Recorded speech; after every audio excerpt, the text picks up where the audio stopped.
Grandpa stole his first buggy in 1892. I met your grandma pig slopping in 46.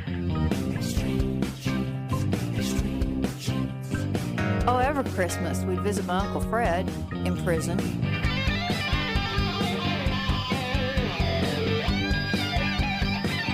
And welcome, America, to America's Family History Show, Extreme Genes and ExtremeGenes.com. It is Fisher here, your radio root sleuth, on the program where we shake your family tree and watch the nuts fall out. Well, it is great to have you back. We have so much going on because RootsTech is coming right up. So later on the show today, we're going to be talking to Brandon Beckstead from Family Search about what to expect this year. You know, it's all virtual. And it's all free, and there is no reason in the world you shouldn't be part of it, coming up at the end of the month. And then later in the show, we're going to talk to Krista Cowan from Ancestry.com about the new things that are happening at Ancestry and what their involvement's going to be with RootsTech as well. And we're going to talk to Carolyn Tolman. She is with Legacy Tree Genealogists, talking about some interesting places where your people could get married under very unusual circumstances. So we look forward to hearing from Carolyn as well. Hey, if you haven't signed up for our weekly Genie newsletter yet, there is so much to be found there. A blog from me each week, plus links to past and present shows and links to stories you'll appreciate as a genealogist. Right now, it's time to head out to Boston, Massachusetts, where David Allen Lambert is standing by, the chief genealogist for the New England Historic Genealogical Society and AmericanAncestors.org. David, welcome back. How you doing? Hey, I'm doing okay, and I'll tell you, they've been digging in Massachusetts, and our first story this week has to do with the pirate ship Whydah. And I know that you have a pirate in your family tree, so I thought you'd like this one first. This story brings you straight down to Davy Jones's Locker off of Wellfleet, Massachusetts. A number of years ago, the pirate ship Whydah was found, wrecked in 1717, and Barry Clifford has opened a museum in Cape Cod called the Whydah Pirate Museum, and they found a lot of artifacts, you know, remains of guns and cannons, and they found coins, and it's tremendous. But what they have found recently might be connected to some of our listeners.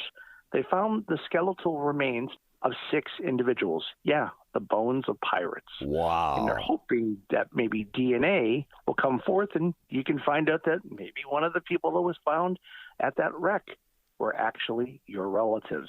So stay tuned as that story develops. I like it. Arg. You know, there's always stuff in the attic. If you have an attic at home, and New Englanders are great for finding that, or anybody in, say, even upstate New York. And that's what happened to the person on our next story. David Whitcomb had bought a house and didn't realize when he was renovating it that there was an attic storage area. But not just any old one that belonged to a former photographer. He found portraits and framed pictures, including one of Susan B. Anthony, the great suffragette. And this was a part of a house that the previous owner didn't even know existed, or the owner before that. A little research turned out, Fish, that this belonged to James Ellery Hale, a photographer who had a thriving business in the town in the early part of the 20th century till about 1920. Wow. And after he closed up shop, put the stuff in the attic, and there it sat. Wow. And this is where? What town? Geneva, New York. What a great story. I would always love to find something in some attic in a house I bought. That would be incredible. Yeah, just don't want to find any ancestors in the attic. Right. Artifacts belonging to ancestors are fine. Please keep the ancestors in the cemeteries. Thank you, folks. Yes. I have always heard the mythical story of Stonehenge. Geoffrey of Monmouth, who wrote a history of the kings of Britain back in the 12th century, talked about that these were spirited from Ireland by the wizard Merlin and stole them away from a place called the Giant's Dance. Well, of course, it's a myth. Well, they did apparently get moved from Wales, according to Mike Parker Pearson, a professor of archaeology at the University College of London.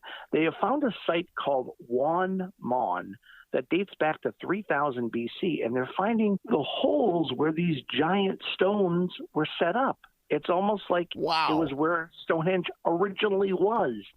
And, you know, we think about it in history and archaeology. We found so many things like were stolen from the Egyptians by the Romans and brought and set up someplace else.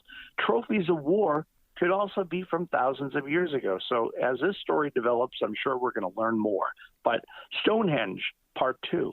Wow, but this is so weird to think that maybe they grabbed these stones from wherever, set it up in Wales, and then moved it all the way over to where it is now. That's incredible. That's bizarre.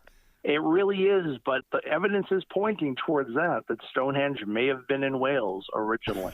So we'll Insane. This next story you might be able to raise a glass to. The oldest brewery in the world may have been found. An ancient beer factory has been unearthed in Egypt near the city of Stonehenge. I thought to myself, what is going to survive from that?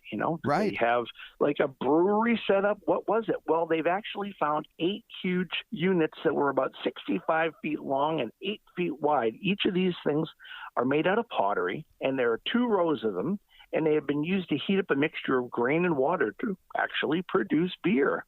And I'm sure some smart guy is whipping up a home brewery called Stonehenge Beer right now. Right, yeah.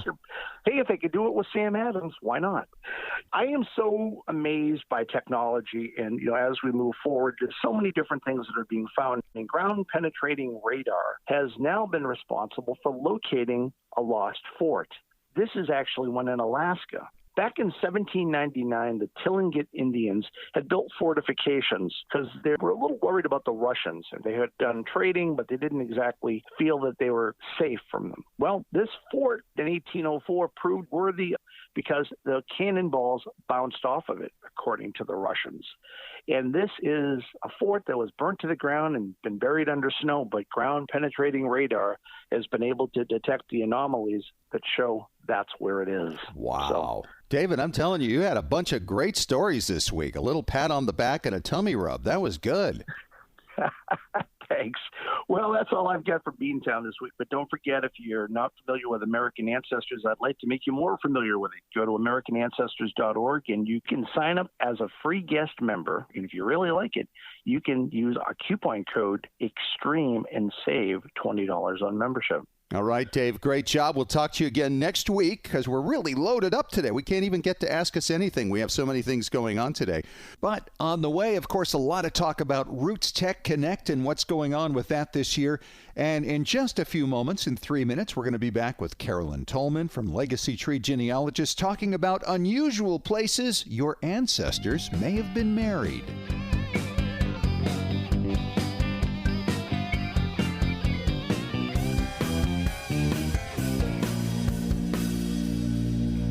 RootsTech Connect is almost here. Will you be there? RootsTech is a gathering unlike any other. Get ready for 72 hours of family discovery and celebration as part of this free virtual event from February 25th through the 27th. Be inspired as you listen to electrifying and uplifting keynote speakers from around the world, and even see how you're related to any of more than 200,000 registered RootsTech participants, wherever they are in the world. This is the 11th annual RootsTech event, sponsored and hosted by Family Search. But this year is different. The entire event will be delivered virtually and free of charge to anyone in the world. Register today at rootstech.org. Customize your experience by creating your own conference schedule from hundreds of engaging video classes. And don't forget to check out the virtual exhibition hall. Join us for as much as you'd like from the comfort and safety of your own home. Register today and then tune in February 25th through the 27th. Learn more today by visiting rootstech.org. At Legacy Tree Genealogists, we provide families like yours with the stories of your ancestors, a legacy that will be cherished for generations to come. Legacy Tree Genealogists provides genealogy research for clients worldwide, helping them discover their roots and personal history through records, narratives, and DNA analysis. And when your research requires access to on-site archives in the countries your ancestors lived, Legacy Tree Genealogists has researchers in more than 100 countries around the globe who know the local language and how to get their hands on the records you need. Legacy Tree Genealogists is the recommended research firm of genealogy industry leaders worldwide, including MyHeritage, 23andMe, and more. Check out what our clients have to say. Absolutely the best. They communicated through the entire process, and my report arrived on time. The story of my family with supporting documents was very fulfilling. Tom G. Google review. Don't wait any longer. Request your free quote today at legacytree.com. Legacy Tree Genealogists. We do the research. You enjoy the discoveries. Hey, it's Fisher, and here it comes, RootsTech Connect. We've been hearing about it for a long time. It's going to be February 25th, 6th, and 7th, and Ancestry.com is going to be a big part of it. Krista Callan from Ancestry is on the line with me right now. And Krista, what do you guys have in store for us at RootsTech Connect? Well, we are releasing a brand new series of videos for RootsTech. It's called Genealogy in a Minute. They are quick tutorials just to guide you along to your next discovery when you only have a minute to spare. Wow, give us some examples of some of the things you're going to be doing. Yeah, so we recognize that some people are brand new to family history, and we want to make it as easy as possible for them to dive right in. So we have some very simple things like how to start a tree on Ancestry or what that little shaky leaf means. But then people who are more veteran family historians and maybe just are short on time, we wanted to provide them with some content too. All right, just look for the Ancestry booth online with RootsTech Connect at rootstech.org.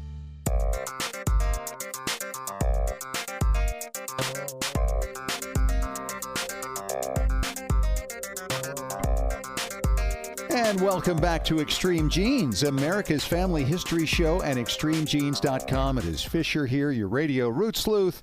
And this past week, of course, it was Valentine's Day. And love is in the air, and that's why we figured we got to get Carolyn Tolman on the line. She's recently written the blog for Legacy Tree Genealogist. She's a project manager there. Talking about marriage records and some of the unusual places that you can find them. Or is it that actually they're more usual to find them? They're just kind of hidden there, Carolyn. That's right. Yes. Thanks for having me on, Scott. Well, it's great to have you. And of course, it's nice to know that places like Ancestry.com have been really featuring the marriage records within, say, newspapers.com, their baby company, and linking them into Ancestry. But there are a lot of places that you might want to look if you're having trouble finding those marriage records. And what did you call them in the article? A town where couples would often run away to get married was called a Gretna Green because it's based on a town in Scotland that was just over the border from England where the marriage laws were very lax. The grooms had to be at least 14, the brides at least 12. What? Anyone could perform the marriage. Oh, wow. The local blacksmith. The blacksmith? And, yeah. And as long as the couple declared that there were no impediments, and as long as there were at least two witnesses from off the street, then the marriage was considered legal. So wow. Lots of people would run away to get married in Gretna Green. If you remember in Pride and Prejudice, the family was worried that 16-year-old Lydia Bennet and George Wickham had run off to Gretna Green. So wow. Because of the fame of that town, then any other towns, especially in the United States, are called Gretna Greens. So places where people would run off to get married, maybe if they didn't want their families to know, or they didn't want to wait for the church to announce bans to find out if there were any impediments to the marriage, they would run to these towns. And right. They were often along the borders of states with laxer marriage laws, or along the frontier, or river towns along the Ohio, the Mississippi, the Missouri, or the Hudson. Those are places where your ancestors may have run off to get married if you can't find their marriage record where you thought it would be. Now, as I think through this, I know that a lot of these places probably correspond with lax divorce laws as well, yes? Probably so, yes. Like Indiana. Utah was another one of them, especially in the 19th century. But, when you talk about Gretna Greens in the United States, I think of Reno, Nevada, where my parents got married back in 1952. Yes. Indiana, I think, has another place like that. Utah also had some places that were really lax in the marriage laws. Are you familiar with those? Yes, I know Farmington was a place in Utah, Gretna Green in Utah. Anywhere out kind of along the frontier, along the borders, away from big cities where they could marry away from the notice of their family. I'm still taken back by the idea of a 14-year-old and a 12-year-old getting married in Gretna Green in Scotland by the blacksmith. And then they're the ones declaring whether or not there's any impediment. How about your age, kid? Oh, my gosh. That is absolutely incredible. Yeah. So is there an actual methodology to trying to unlock some of these places, or are you just thinking that, hey, if they're not in the state we're expecting, you look for one of these Gretna Greens in a nearby state and then see if you can locate the records there? Right, yeah. Look at the geography of where they were living and where the nearest towns were and the nearest borders and rivers. And it's definitely worth checking the records of that town. Of course, if they didn't want their families to know, there may not have been announcements in the newspaper or maybe even in the church records. You might find a line in an account book of a justice of the peace. That might be the only record you can find. So you kind of have to dig for it. It's funny you say that, because one marriage that I was looking for, the only place that I found a record of it was in a book of a justice of the peace. It didn't wind up in any city or county record anywhere. Probably it just didn't get transferred. The record of it didn't get moved over. So is there a list of places that people can find that talks about where they might have gotten married, so that if you knew that your ancestor lived in a certain border town in a certain place, then you could figure out the proximity of this Gretna Green to that town and see if they're on the records there?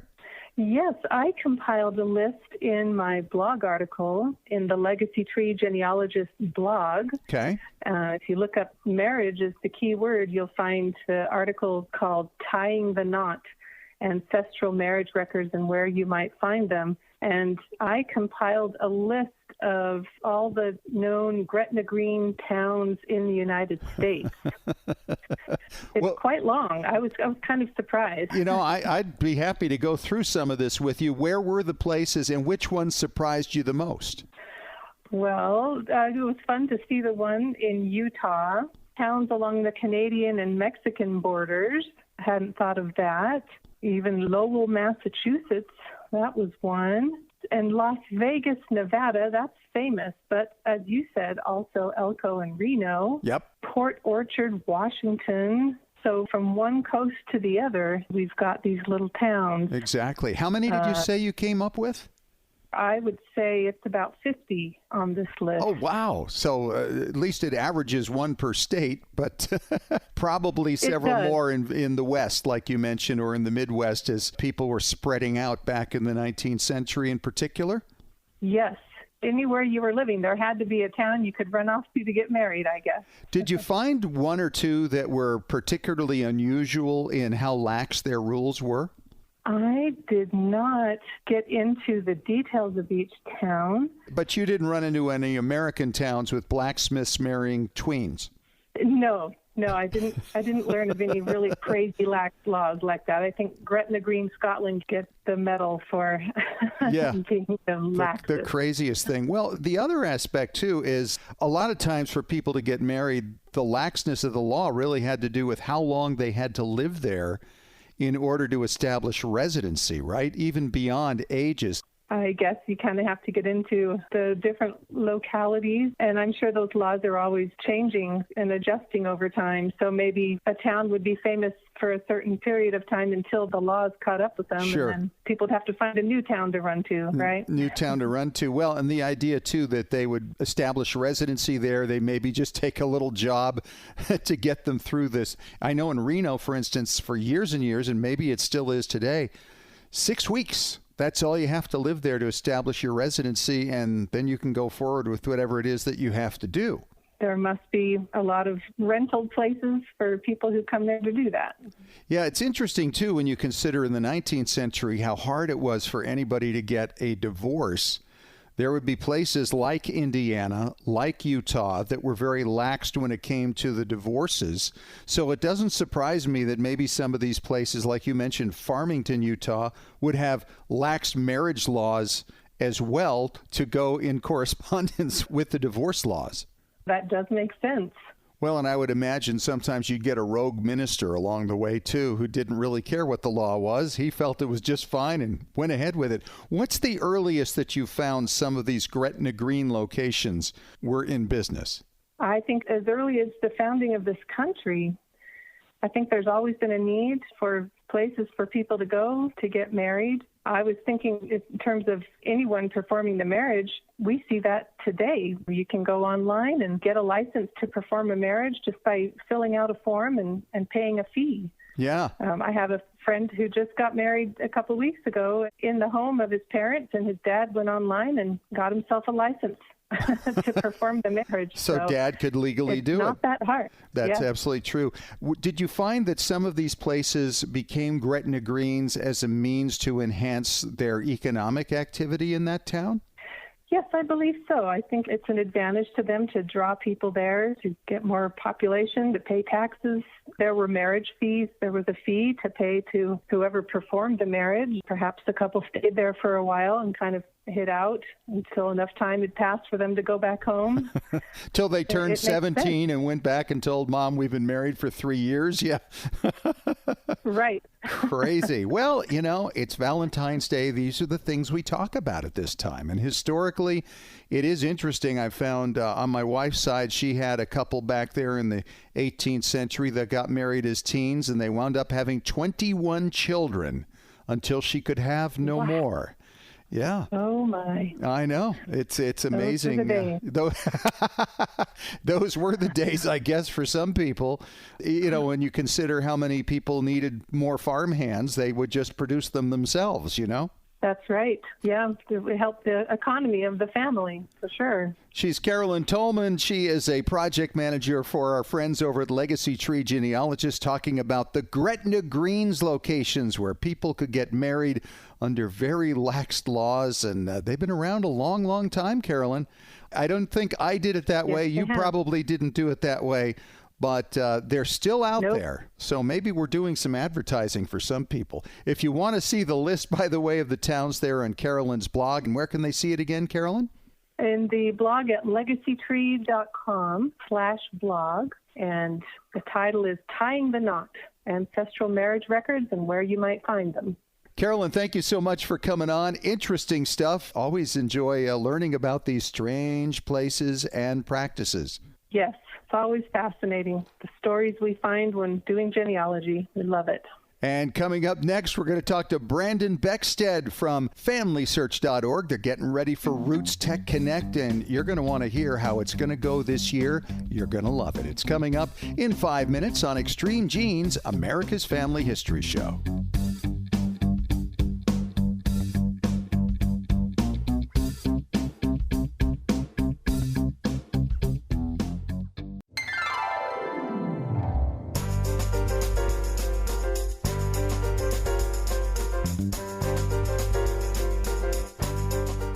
Back at it on Extreme Genes, America's Family History Show, and extremegenes.com. And what a time is coming up here in just a few days.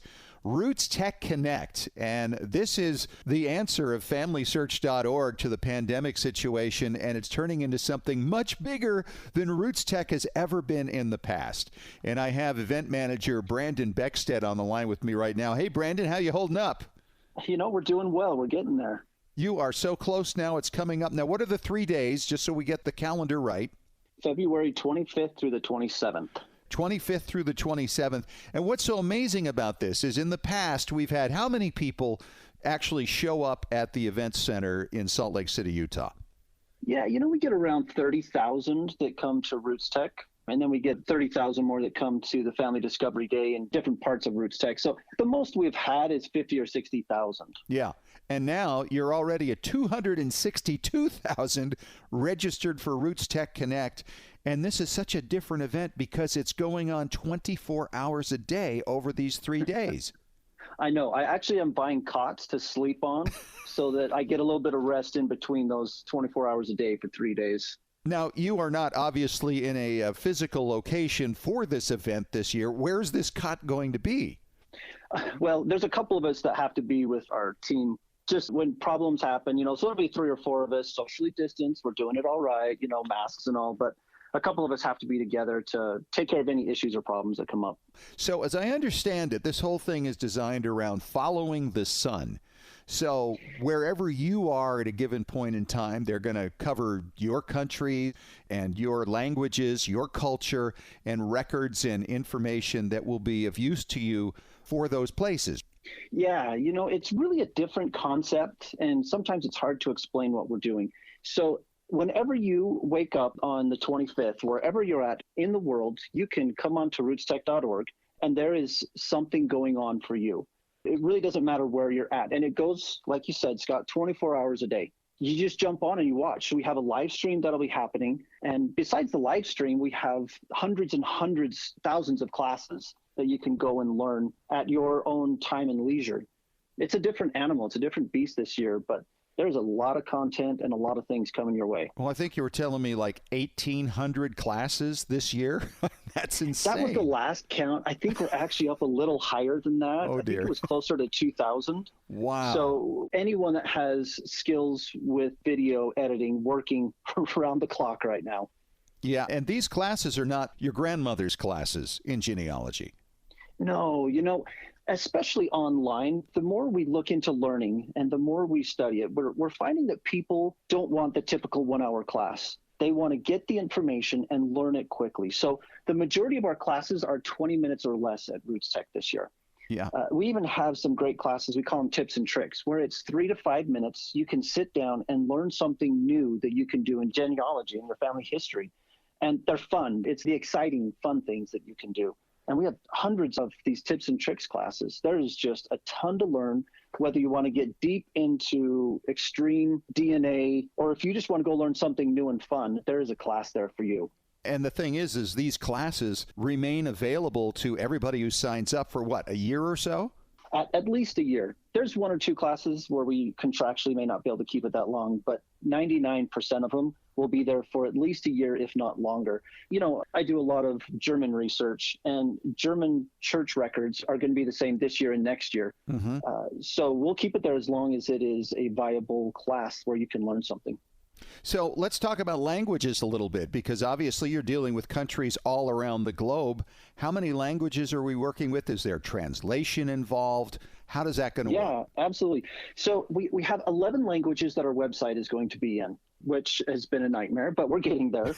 We actually have classes in up to 40 languages. And the idea this year was not having translation. Now, let me explain that. Our live stream does have translation because we have some amazing speakers from all over the world, and we wanted them to be able to speak in their language, and then we translate that into those 11 languages. But again, I'm going to go back to German research. Someone in Germany that speaks German is going to understand much better how to do their research and how to teach it in a way that Germans are going to understand, much better than maybe someone speaking English and then translating into that language. We really want to localize the classes.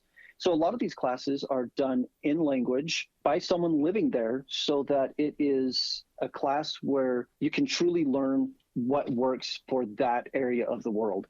So we have classes in 40 plus languages from all over the world. We'd never believed we could get some of these classes that we've received. We're just super excited about the learning that's going to happen this year. And you've got a virtual expo hall this year. So all the booths that we've seen at RootsTech in the past are going to be represented there with people actually manning the booths. It's like a Zoom meeting for everybody, right? Yeah, absolutely. So we don't have video chat this year. We do have like texting chat. One of their representatives will be there to answer any questions that you have. And they'll also have all their deals. They have classes. In the expo hall, one of the best things is going to the booths and learning about that company and what they have to offer. Right. And how it can benefit your genealogy work. Well, we have the same thing. It's just virtually. So you can go, again, you can go in and watch it at any time, because you can click on those classes inside those booths and put it on a playlist so that you can come back anytime in the next year and watch that playlist. And guess what? It's all free. All of this is free this year. This is the amazing thing. And you can sign up at rootstech.org. And when you do that, by the way, that feature about relatives at RootsTech, that's available again, except now we're dealing with 260,000 or more by the time we get to it that you might be related to.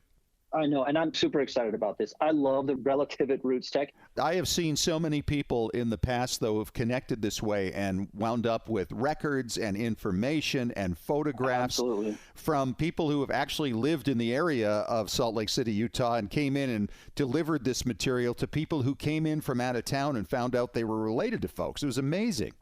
Yeah, and there's going to be some fun new additions to that relative at RootsTech. So I highly suggest when you come to RootsTech, you've got to jump on. And this is something that you have to give your permission to use because it's got your personal information. So you have to give permission, but it gives you some fun activities to do with it. So I highly suggest jumping in the relative at RootsTech. It's an opt-in. Yes. So who are the keynotes this year? You know, we typically have 4 keynotes, and this year we have 13. Oh, wow. Again, they're from all over the world. So some of them that I'm excited for, Diego Lugano. He's a soccer or football player from Uruguay. And I think he's played in Brazil and in Europe. He was the team captain for Uruguay. We have Ticha, we have Bruna Benitez. They're both from Brazil. Lorena Ochoa, she is from Mexico. She's a professional golfer. We have a group, Bless 4, from Japan. We have people from all over the world, and they're speaking in their language, but you will be able to hear it in your language as we translate it into the 11 languages. And then the last thing is, what about next year? Are we going to go back to a physical setting? Is it going to be kind of combined with this? How's this going to work? Oh, I hope so. If I don't start seeing people, I think I'm going to go crazy. Yes. I'm an event guy. I love to be with people. So right now, we are looking at doing a combined.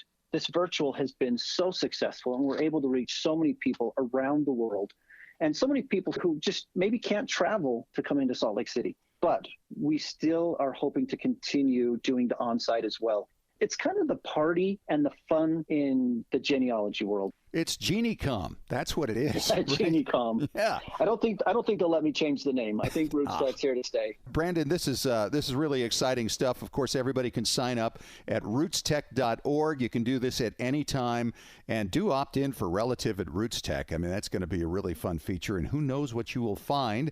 And we look forward to talking to you again down the line. Thanks, Brandon. Thank you, Scott. And coming up next, what does Ancestry.com have in store for us at RootsTech? We're going to find out from Krista Cowan when we return in 3 minutes on Extreme Genes, America's Family History Show.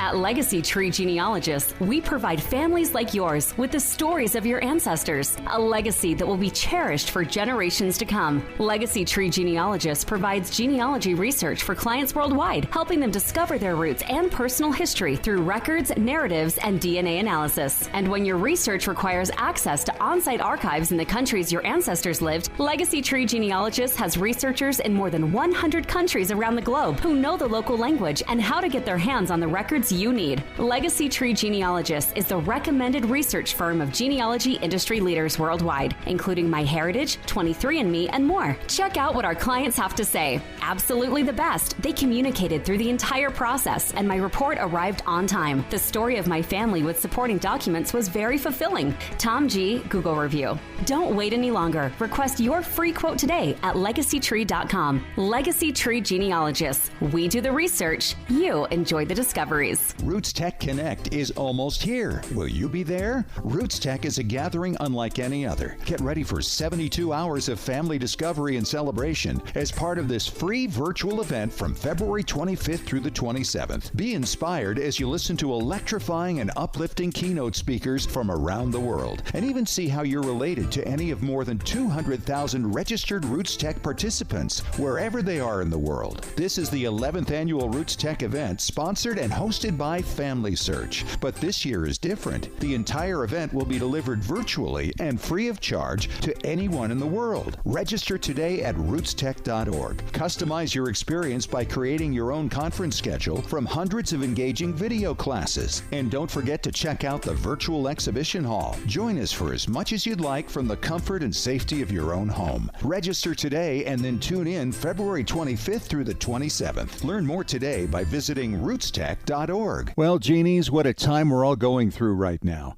And with all this time on our hands, you probably agree the best lemonade we can make out of this is to sharpen our genie axes and learn how to extend our family trees, gather more photos and documents, and discover those remarkable family stories our descendants can benefit from for generations.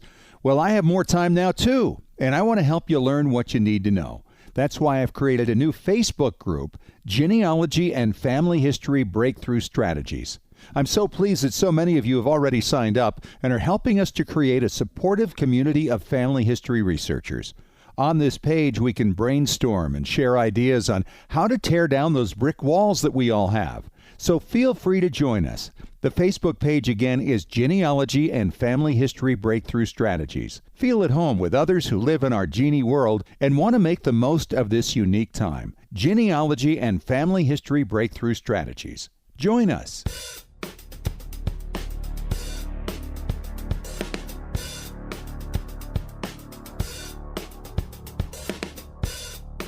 Welcome back. It's America's Family History Show, Extreme Genes and ExtremeGenes.com.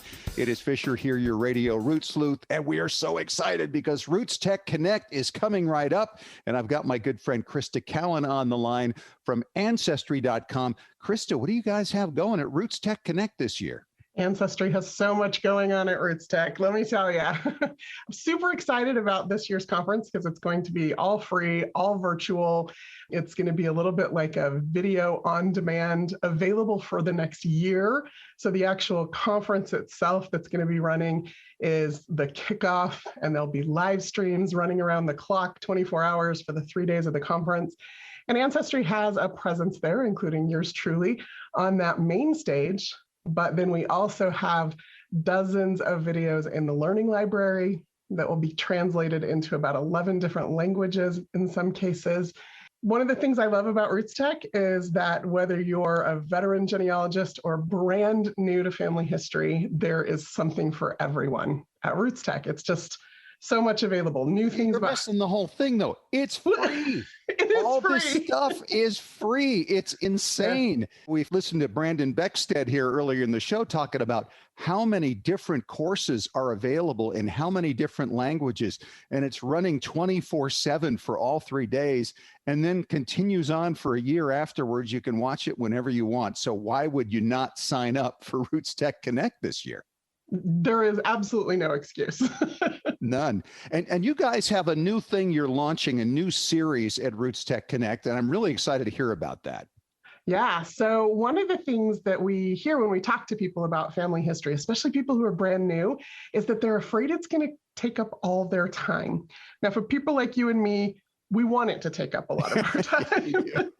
But for people who are just kind of dipping their toe in the water or who are at a different stage in life when they have a lot of other things going on, we wanted to create short, snackable, not just content for them to consume, but also tasks for them to perform. And so I'm super excited to announce that we have a brand new series.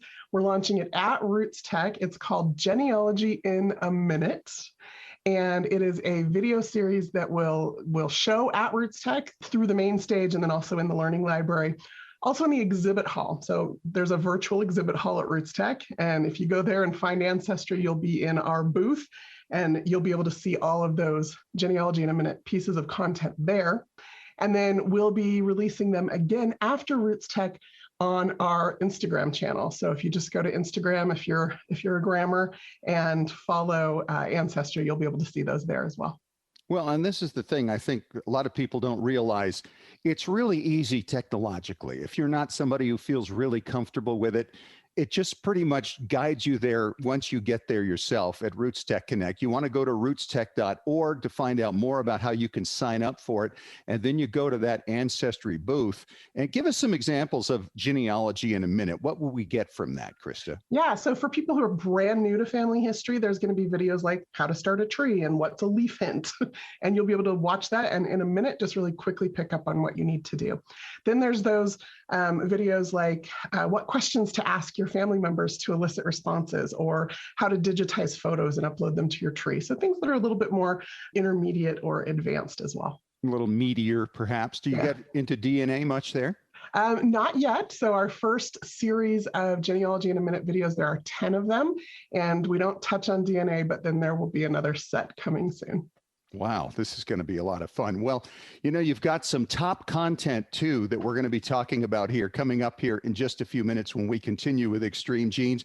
The releases for the month, because Ancestry is always coming out with new stuff, and I'm always looking for it, I know, and it's going to be great to hear from you what we've got from Ancestry.com. Coming up next when we return in 3 minutes on Extreme Genes, America's Family History Show.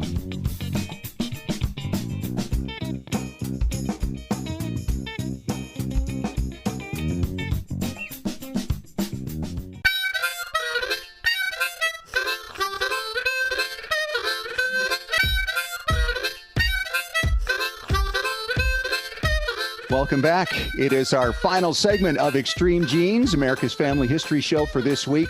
And it's Fisher here with Krista Callan from Ancestry.com. And everybody's all a Twitter talking about RootsTech Connect. That's coming right up. But, you know, Ancestry is always there throughout the year. And they've got great new content releases coming out. And let's go through some of the things that are out right now, Krista, that people might not have noticed. Yeah, Ancestry adds about 2 to 3 million new records to the site every day, and I don't think a lot of people realize that. So just a couple of my favorites from this past month. One of them is for Canada, Canadian newspapers. So Ancestry owns a website called newspapers.com. There's millions, hundreds of millions of images of newspapers there, but they've been a little bit tedious to try to search. So Ancestry used artificial intelligence to identify marriage records and then to index those marriage records. And we've made that index available on Ancestry.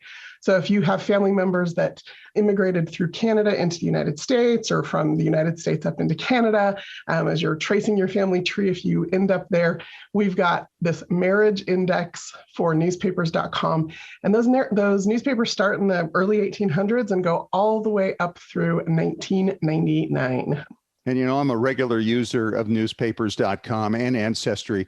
And I love the fact that we have the opportunity now to separate out the obituaries and the marriage records. I mean, both of them, huge databases that really break out who some of the members of the family are. And it is absolutely invaluable, and it's growing all the time. And I don't think Canadian newspapers have to this point been really well represented over a period of time. So now it's really growing into something substantial.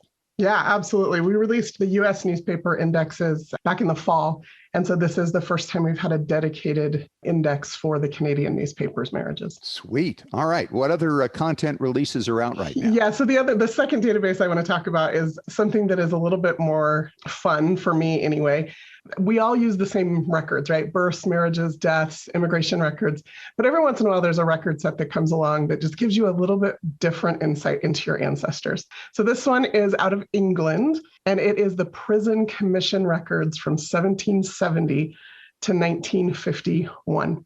And so it has sometimes photographs, it has registers of prisoners, it has people who are habitual criminals, visitors' books, orders books, and then, of course, as some of those criminals were shipped to Australia or to the colonies, they are going to have that information as well. So I actually have a 4 times great-grandmother who was imprisoned in Newgate Prison in London for stealing bread. She was 19 and on her own and starving, and she was shipped to the U.S., and that's how my family ended up in Virginia. Isn't that amazing? You know, that there would be that kind of punishment to try to deal with starvation. Yeah. You know, these are the things that you find in these records. And I actually like the real criminals when I find them back there, because the basic criminals left a lot of records, didn't they, Krista? Yeah, absolutely. Yeah.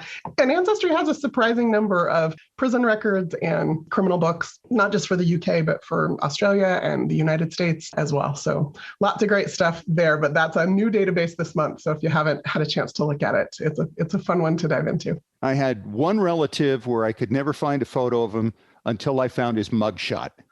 And it was great. It was from the 1920s or 30s, something like that, from San Quentin. And it's like, this is fantastic. Look at this. You get him head on, you get him to the side, and you get his record, what he did, what was going on then. And then, of course, you can follow out what he did with the rest of his life. So it's always fascinating stuff. Krista, always great to talk to you. We'll talk to you again next month. Have a great RootsTech Connect, and we'll check in with you soon. Sounds good. Hey, that's it for this week. Thanks so much for joining us. Wow, we covered a lot of ground. Make sure you catch the podcasts on iTunes, Spotify, iHeartRadio, and ExtremeGenes.com. Thanks for joining us. And remember, as far as everyone knows, we're a nice, normal family.